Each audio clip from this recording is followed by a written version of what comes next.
Hello, it's Bernadette. Welcome back to Taking Up Space. I'm not gonna lie, I'm tired. I started this video, got 5 minutes into it, and the camera cut off. I didn't have enough storage, so I had to delete some pictures and what have you. So I'm back, I'm tired. It's been a long week. I work Monday through Friday. It is Friday night, 9/26. February 4th, and I'm dressed from the day, hair still done, makeup's on, so I wanted to get this video out so that I can post it tomorrow. I'm gonna try to liven up. I'm gonna do a get to know me tag. Whenever I watch videos and I start following maybe or subscribe to somebody's channel, it helps me to have like a foundation, have some sort of foundation of who they are. So that's the goal of this get to know me tag. I was laughing because I still have this poinsettia, and I was trying to figure out how much space it should take up. I got this from the grocery store around Thanksgiving. I had it as my centerpiece for the holiday, so my mom told me to water it once a week, and it should last for quite a while. So it's made it to Black History Month, and I am I'm happy about that. I'm not a plant person. I just don't like to maintain much of anything. So anywho, welcome back. Let's get started with the get to know me tag. Question 1 is my name. So it's Bernadette. I do not have a middle name, and I'm not going to disclose my last name. Don't have a middle name. I think my mom said she couldn't think of anything to go with Bernadette. So I don't have a middle name. And funny enough, I don't really like the name Bernadette. Like, I don't think it fits me. I don't think I look like a Bernadette. Now, don't ask me who I think I do look like. I just never felt like the name fits me. When I was younger, like a teenager, and if like a boy tried to talk to me, I would give him the name, and I didn't care, I wasn't feeling him. I would give him the name Teresa. I don't know where I came up with that. But yeah, I don't have an alternate name. I never felt like, oh, I wish I was named this as opposed to Bernadette. I just know I don't feel like it fully fits me. Now, it does work well in the professional setting, for sure. And I can play that role well. So it fits me at work. Yes. So I gotta be paying attention to my ums. Okay. Question number 2 is my age, 49. And again, the purpose of this channel, why I put it together, is to document the year 2022, which is the year I turned 50. So I am 49. I will be 50 in August. Question number 3 is my height. I am 5 feet 8 inches. Nope, 5 feet 8.5 inches. The half is very important to me. And recently, when I've gone to the doctor, I've been told I'm 5 feet 8 exactly. So I guess as I age, I've lost a half an inch, which saddens me. I like my height. I feel like I'm tall, but I'm not so tall that it sort of complicated things. I have a sister who is over 6 feet tall. I believe she's over 6 feet. And it was challenging for her to find clothes sometimes. So I didn't necessarily have that problem. Like when I order slacks for work or whatever, sometimes I get the extra length in it. So like ultra long or a long fit. But for the most part, I don't have to worry about that. But I still have this stature about me that I appreciate a lot. So I like my height. I live in the Midwest. I was born in Mississippi. My parents moved to the Midwest, which was pretty common back then in the 70s. Moved to the Midwest for better job opportunities. So when I was 2 years old, yes, they moved here. Yes, I already said that. I'm being redundant. I'm tired. So we've lived in this state.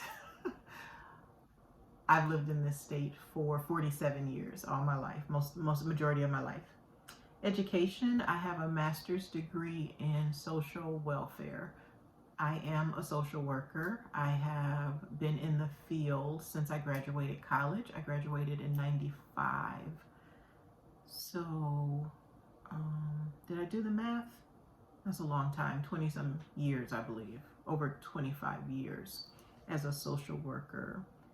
And I did just want to mention that I didn't know what I wanted to major in when I started college.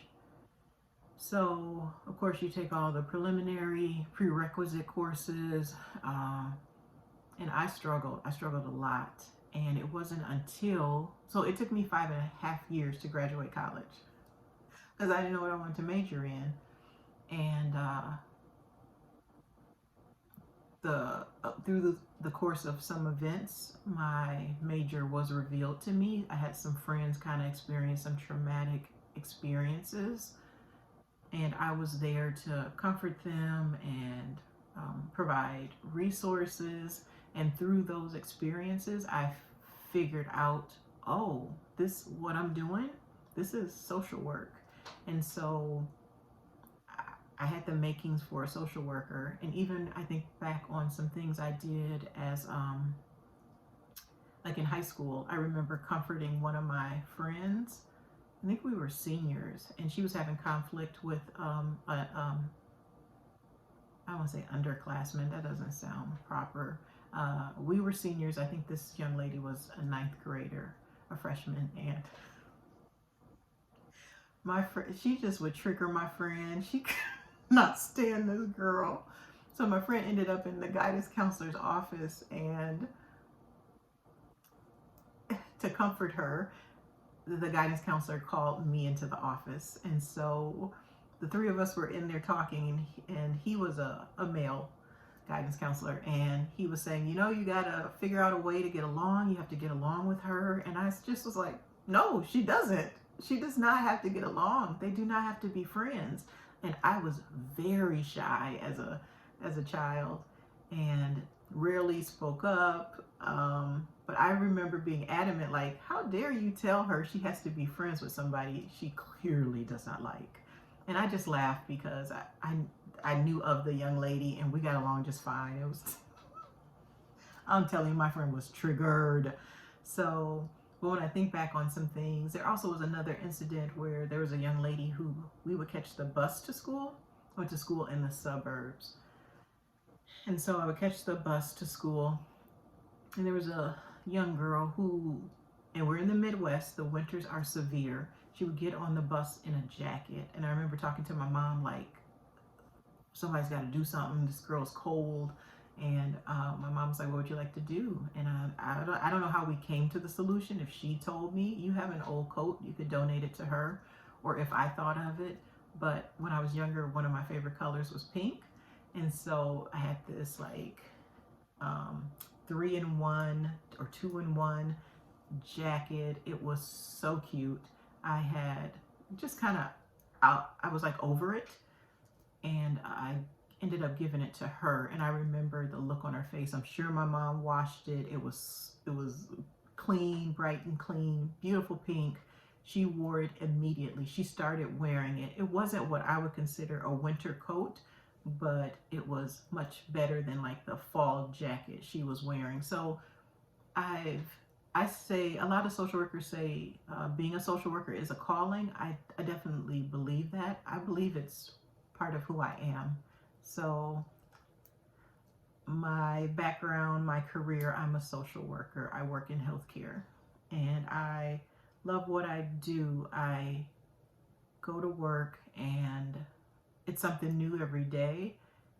and I don't have too much anxiety about it. I like meeting people, hearing their stories, them sharing that with me. It's sometimes it's real intimate, personal, private information that they disclose.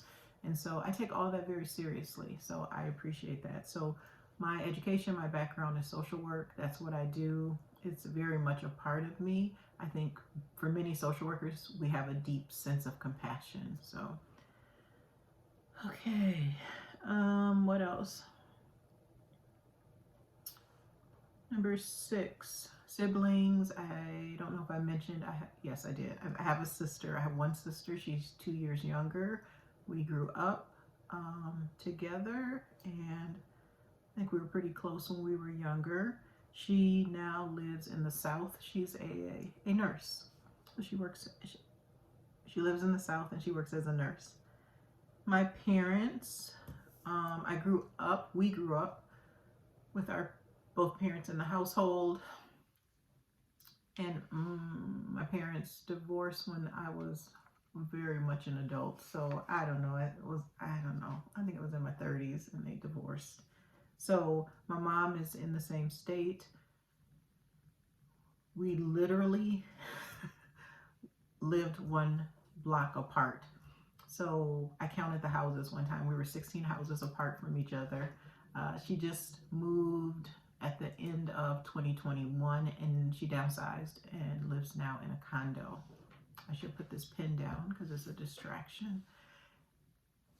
Yeah, so I'm proud of her that she made that move. It was really challenging for her, but she pushed through the fear. So my dad lives in the South. Okay, that was number 7. Number 8, my marital status. I am divorced. I was married for 15 years. I got divorced in 2020. Children. So I say I have 2 children. I have a stepdaughter. She is 24 years old. She was my first child. When she moved in with us, I was parenting full time. I was her main maternal figure. So I say she was my first child, and I can't take full credit for her, but I know that I've had a great impact on her life. So she graduated from college with her undergrad in social work. And direct influence. And she graduated in 2020, and then 2021 she participated in AmeriCorps. Yep, for about, I don't know, 9-10 months. She came back in the fall of 2021 and is trying to finalize a plan. So the clock is ticking. So that's my first child. I have one biological child, a son. He is 11. He's in 6th grade. So I have a middle schooler.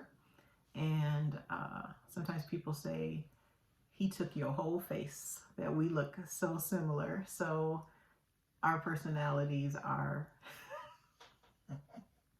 we crack each other up. That's the best I can say. He is very creative, compassionate, just a sweet boy. He's just a sweet, sweet spirit. So he's a lot of fun. I knew I didn't want more than 2 children. So because I raised my daughter for half of her life, I was like, check, that's one. Yep, that's one child. I'm taking credit for that one. And then we had our son. And I never was a woman who was like crazy about kids, who just had to have a child, be around kids, that was like, I have to have children. I was never that person. But I knew that I wanted to be married. And then it's just the natural progression. You want to create life and see yourself reflected in that life, in your children. So it made sense, and it was no problem for me to have a child. It's just if I would have never gotten married, I never would have had children out of wedlock. And if I would have never gotten married and he didn't want kids, I don't think it would have been a big deal to me. I don't think I would have been pushing to have kids. So this is God's plan, I say. So number 10 is, do I own or rent? And I'm a homeowner. I purchased this house in 2000. I was 27 years old and single, and I am still proud of that. My parents were homeowners, property owners. They owned our home. They owned several rental properties, so they instilled that in me, and I took it to heart. And yeah, the world was really different 2020. I mean, I got this house for, it would sell for probably twice as much now. And yep, it was just a good time. So I'm a homeowner. And then when I was married, we bought rental property and we owned that for a couple of years. And yeah. Hobbies, number 11. So current hobby is what's called acrylic pouring. I found it on YouTube.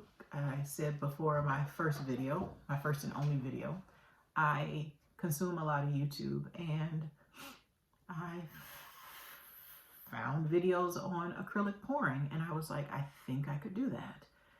And it means a lot to me because for a long time, I didn't have any hobbies. I didn't have many interests at all. I just was taking care of my family, and I lost my imagination. And I would say that to my son especially when he was younger. He would ask me to play with him, and I would say, Mommy lost her imagination. And he would say something like, well, you need to find it. It's lost. You need to find it. And so he helps encourage me in ways he will never understand. So, and it's something that I've done with him as well. I'm a perfectionist. I don't know why. And so I haven't done it. It's been over a month. I just got into it in 2021. I got frustrated because my results just weren't coming out like the YouTubers. It was ridiculous. I just started doing this. But what was really nice was for Christmas, my sister sent me some art supplies, and I thought that was beautiful. So I gotta use all the stuff that was provided to me. Okay, gifted to me. So that was hobbies. Number 12, favorite color. My current favorite color is purple. When I was younger, it used to be pink. I think I said that, but now it's purple. Like for my wedding, it was like a lavender color, but I like all shades of purple. So favorite movies. This is funny. I'm sure it's a lot, but I like the color purple. It's one of my favorite movies. And then Purple Rain. I was like, this is funny, all these purple references, but Purple Rain might even be number 1. And I looked it up. It came out in '84, so I was 12 years old. I remember going to the theater with my two older cousins, and I think I was sitting in the middle of them.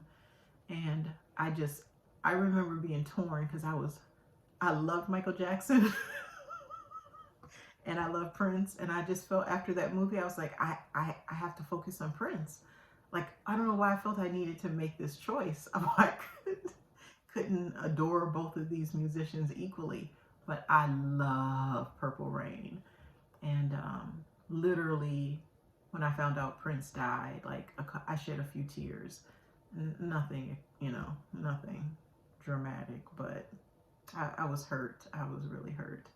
And then another movie I always liked is The Joy Luck Club. I don't know if people really watched that. I don't know when it came out, but I really like that movie a lot, and I might try to see if I can find it on some streaming service so I could refresh my memory. And I'm sure there are plenty other movies. I just can't think of them right now. Let's see. My best friend. So I put my friend Paulette. Sorry. My friend Paulette. We met either in 99 or 2000. So I've known her over 20 years. Good-hearted person. And I have friends I still have contact with friends from middle school, a couple of them, and we would meet. One of them moved away to a different state recently, but we would meet annually just to catch up and see each other. So I also used to have, there were 3 other ladies I was real close with. We used to attend the same church, and we would go out pretty regularly. It's like 4 or 5 of us, and yep, 3 of them have moved away over the years. We still keep in communication, but yeah, I definitely focus on quality of the relationship over quantity. So here locally, I have 2 really good friends who I know if I needed anything, I called them in the middle of the night, they would be there for me. So the other ladies that have moved away, same thing. They would do the best that they could from a distance. So I've been blessed with really good friendships. To me, a friend is someone who doesn't you can talk about anything with. They don't put any limitations to your conversation, or you can be vulnerable with them. And I pray that I reciprocate that. So, okay. Music, type of music I like, R&B, hip hop, some rap, and gospel music. My religion, I'm a Christian. I was saved at age 15. We joined a church, my mom, my sister, and I, when I was 15. And I've been a member of that church since that time. So I think that's 34 years. Number 17, do I have pets? I put N-O in capital letters and exclamation point. No, I do not. No, I do not ever foresee me having pets. It's just somebody else to take care of. No, thank you. My dream vacation, I put Paris, France. I would love to see the Eiffel Tower, so maybe one day. Let me put this pen back down. Another vacation, dream vacation, would be Hawaii. And I have been out the country. I have a passport. I've been out the country. I've been to Jamaica about 10 times. That's another story for another day. But yeah, it's time to venture out. Different islands, different places. Favorite food, dessert. I have a sweet tooth. So chocolate, pretty much anything with chocolate, I love. I wanted to rate my favorite candy bars, so longtime favorite, Snickers. If you get me a Snickers, just can't go wrong. That's like favorite. That's like the foundation is a Snickers. I also like Turtles, the candies, the chocolate Turtles. I like those. And then Reese's Cup. They have a pretzel Reese's Cup. So good. It's so good. Also like ice cream, but I am lactose intolerant, so I should not be indulging, and neither in the chocolate. I just shouldn't, but I do. Okay, last book I read, I read over the Christmas holiday. I had PTO like the last 2 weeks of the year in December. And I wrote a book called All Boys Aren't Blue. All Boys Aren't Blue. And that's by George M. Johnson. It is a book. It's like a memoir, sort of autobiographical. The author talked about growing up Black and gay. And it was interesting. I'm currently reading by Brene Brown, The Gifts of Imperfection. So I started that, actually purchased it in 2020, and it's taken me this long to finish it. And it's not a big book at all, but I'm working on that. There are 2 books I want to finish reading this year, and that's one of them. The other one I have had, oh my gosh, over a decade. I'm not even going to get into it. Last question, I think is number 21, is pet peeves. And I put, so funny because my daughter did it this week. When people write Y-O-U-R, when it should be your, like you are, Y-O-U''R-E, like that just gets to me. And then the other one is, I like writing, I like words, and so I pay particular attention to them. I don't know why all of a sudden, like in the last, 5 years, people, when they write the date, so if you spell it out, like today is February 4th, so you write out February, then